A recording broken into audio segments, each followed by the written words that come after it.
Amigos oyentes, permitidme guiaros a través de las brumas del tiempo hasta una época en que los mares no eran fronteras, sino caminos. Nos adentraremos en la fascinante odisea de un pueblo extraordinario, los fenicios, marinos y mercaderes por excelencia, cuya audacia y genio sentaron las bases de la civilización mediterránea tal como la conocemos. La suya es una historia de ingenio, de comercio audaz y de una huella cultural indeleble, narrada a través de las páginas de este compendio de saberes. Nuestra travesía comienza en la estrecha franja costera del Líbano, la ancestral Fenicia. Aquí, entre el mar y las montañas, se asentaba un conjunto de ciudades-estado independientes biblos: Sidón, Tiro, Arvad, Beirut, que se autodenominaban cananeos. Sin embargo, para los griegos, eran los fenicios los hombres de la púrpura, en alusión al preciado tinte que los hizo famosos. Desde los albores del segundo milenio hacia estas comunidades supieron transformar su limitada geografía en una ventaja, dedicándose con maestría a la industria, el comercio y sobre todo a la navegación marítima. Los fenicios eran, en esencia, hombres de mar, exploradores incansables, mercaderes astutos, pescadores expertos y en ocasiones piratas desalmados. Su reputación es ambivalente en las fuentes antiguas. Homero, por ejemplo, los describe como Nausiclito y marinos ilustres y Polideidalo y artífices ingeniosos, pero no duda en relatar su falta de escrúpulos, como en el caso de Eumeo, el porquero de Ulises, raptado y vendido como esclavo por mercaderes fenicios. Este relato no sólo ilustra su audacia, sino también su capacidad para comerciar con preciosidades atimata, como collares de oro y ámbar, joyas que fabricaban con excepcional habilidad. Políticamente, Fenicia no era un estado unificado, sino una constelación de ciudades-estado, cada una con su propio rey, que se enorgullecía de su linaje dinástico y de su rol sacerdotal. Inscripciones como las de Yaimilke de Biblos o Tapmit de Sidón,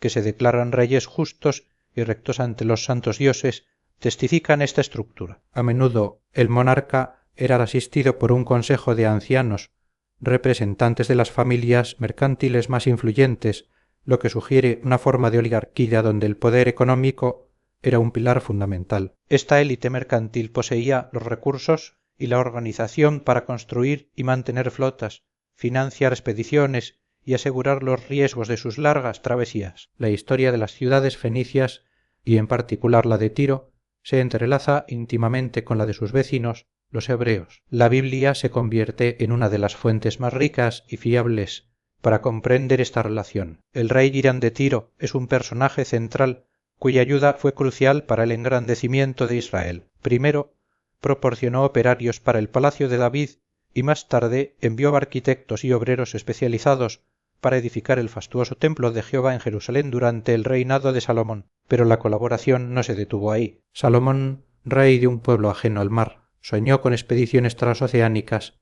y Irán le proveyó de ingenieros navales y pilotos expertos para construir y gobernar las naves en Ezion-Geber en el Mar Rojo. De allí partieron flotas que trajeron oro de Ofir, posiblemente una región tropical del Índico, y según se menciona, la flota de Tarsis, que cada 3 años regresaba con oro, plata, marfil, monos y pavos reales. El enigma de Tarsis ha generado siglos de debate, un lejano emporio en el Mediterráneo occidental, quizás Tartesos en la península ibérica, o una denominación para naves de gran travesía. Las evidencias sugieren que al menos para Ezequiel, Tarsis era el mercader de Tiro por sus metales plata, hierro, estaño y plomo, apuntando hacia el emporio hispánico. La superioridad naval fenicia no fue casualidad, se gestó a partir del siglo XII, hace tras la crisis de los pueblos del mar, y supuso una auténtica revolución en el diseño y potencia de las naves. El invento del espolón alrededor del 800 hace transformó los barcos de guerra en máquinas de combate capaces de embestir al enemigo. Esta innovación, adoptada tanto por fenicios como por griegos, priorizó la velocidad y la maniobrabilidad,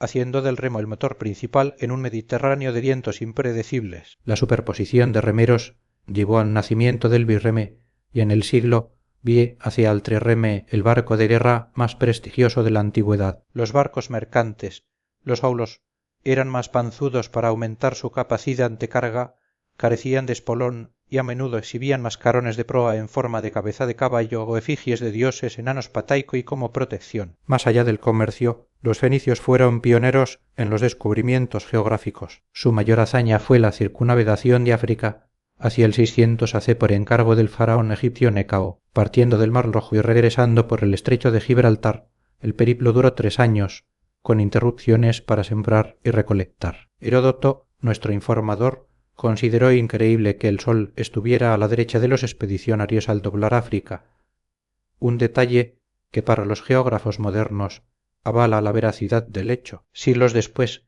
almirantes cartagineses como Non y Hamilton también dejarían relaciones escritas de sus exploraciones por el oeste de África y las lejanas islas británicas en busca de estaño. Pero la contribución fenicia no se limitó a la navegación y el comercio. Fueron maestros en diversas artes. El mito de Pigmalión, el rey artista fenicio de Chipre que insufló vida a una estatua de marfil, simboliza su destreza en la talla de este material. Las excavaciones de Nirrud revelaron una impresionante colección de marfiles con inscripciones fenicias, confirmando la autoría de estos objetos suntuarios que adornaban palacios asirios. También destacaron en orfebrería, aprendiendo de los egipcios técnicas como el granulado y la filigrana, que perfeccionaron hasta un punto inimaginable para la época y que más tarde transmitirían a griegos y etruscos. Producían además vidrios, amuletos de pasta vitria y los famosos tejidos teñidos con púrpura, el jugo del molusco murex, aunque a los fenicios se les ha reprochado una falta de originalidad en el arte monumental, conformándose con imitar prototipos egipcios o asirios y recurriendo a escultores griegos para piezas de calidad.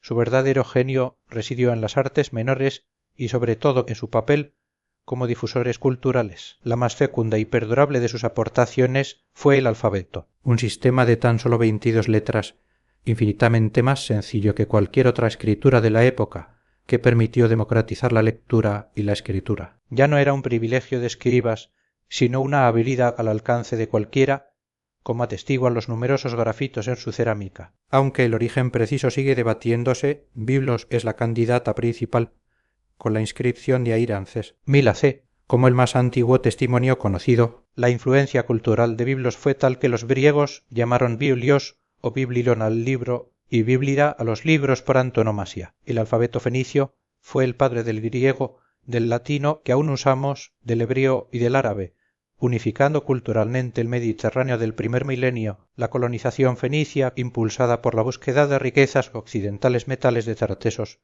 estaño de las Casitérides, oro y marfil africanos, transformó el Mediterráneo en un mar fenicio. Los marinos fenicios utilizaron eslabones geográficos como Chipre, Malta, Sicilia y Cerdeña para conectar Oriente y Occidente, y la corriente costera norteafricana para sus viajes de regreso. Las fuentes literarias y arqueológicas confirman una presencia fenicia temprana, anterior incluso a la colonización griega. Relatos como el del egipcio Buenamón en Biblos o los anales de Tiro, que mencionan una colonia en Chipre en tiempos de Irán y otra en el norte de África en el siglo IX AC, se complementan con hallazgos arqueológicos, aunque las fechas literarias Utica 1102 AC, Cartago 814 AC, a menudo preceden a la evidencia arqueológica más antigua, mediados del siglo VIII AC para Cartago, Motia o Nora. Esto se explica por una fase de precolonización o contactos esporádicos previos a los asentamientos estables. Los colonos fenicios buscaban promontorios costeros o islotes, fácilmente defendibles y con buenos puertos, replicando la topografía de sus ciudades de origen. Chipre fue uno de los primeros eslabones, un refugio de los grandes imperios y un crisol cultural que influyó enormemente en las colonias occidentales. Sicilia se convirtió en un gran mercado internacional, con ciudades como Mocha manteniendo relaciones cordiales con los griegos hasta que cayeron bajo la órbita de Cartago y fueron destruidas. Cerdeña, rica en cobre y estratégicamente situada, se transformó en un granero de emergencia para Cartago, que ejerció un dominio más exclusivo, preservando mejor los caracteres fenicios sin la interferencia griega. El arte colonial fenicio refleja un eclecticismo marcado, fusionando elementos orientales con influencias griegas y autóctonas. Aunque carecieron de una gran estatuaria, abundaron en prótomos,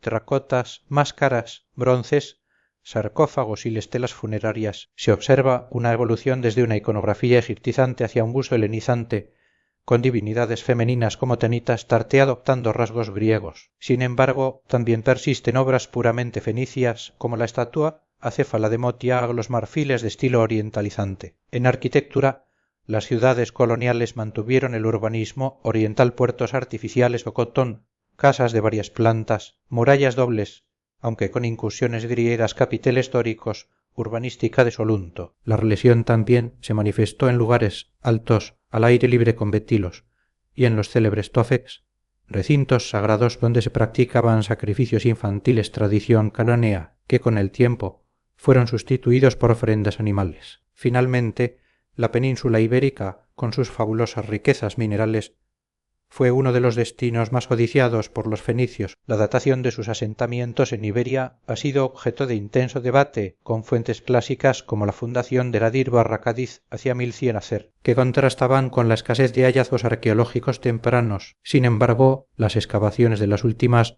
2 décadas han corregido esta visión, confirmando una presencia fenicia anterior al siglo VIA-AC. Cádiz, la Gadir de los antiguos, es tradicionalmente considerada la colonia más antigua, aunque los hallazgos arqueológicos directos del siglo 8-7 AC son esporádicos, dada la dificultad de excavar bajo la ciudad moderna. Al este de Cádiz, en la bahía de Algeciras, se ha documentado un asentamiento fenicio en el Cerro del Prado finales del siglo 7 AC, y rituales para viajes atlánticos en Goranskabe, Gibraltar. La costa malagueña fue especialmente fructífera. Toscanos, fundado hacia el 750 AC, es un asentamiento clave con evidencias de metalurgia y producción de púrpura.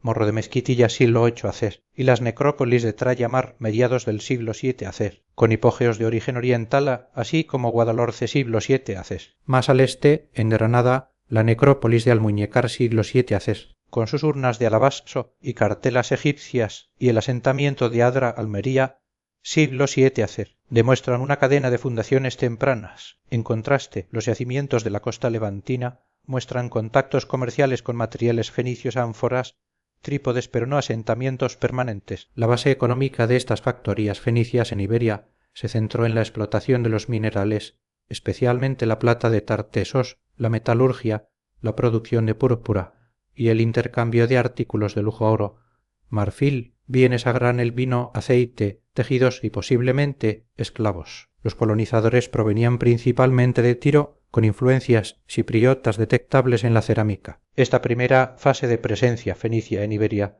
caracterizada por asentamientos tirios de los siglos 8-7, hace experimenta un cambio crucial tras los conflictos de Fenicia con los grandes imperios orientales. A partir del siglo VIE, hace con la incorporación de Fenicia al imperio babilonio, Cartago emergió como la potencia dominante en Occidente, asumiendo la supremacía sobre las antiguas fundaciones fenicias. Es en este momento cuando fundaciones puramente púnicas cartaginesas como Ibiza o Villaricos se distinguen de los asentamientos fenicios más antiguos, marcando una nueva fase en la historia de la presencia oriental en la península ibérica. Así concluye la epopeya de los fenicios, un pueblo que, impulsado por el espíritu de aventura y el afán comercial, tejió una red de relaciones que transformó el Mediterráneo, legando al mundo una cultura de incalculable valor y, sobre todo, la herramienta más poderosa de la civilización, el alfabeto. Su historia es un recordatorio de cómo la audacia y el ingenio humano pueden trascender fronteras y forjar legados que perduran a través de los milenios.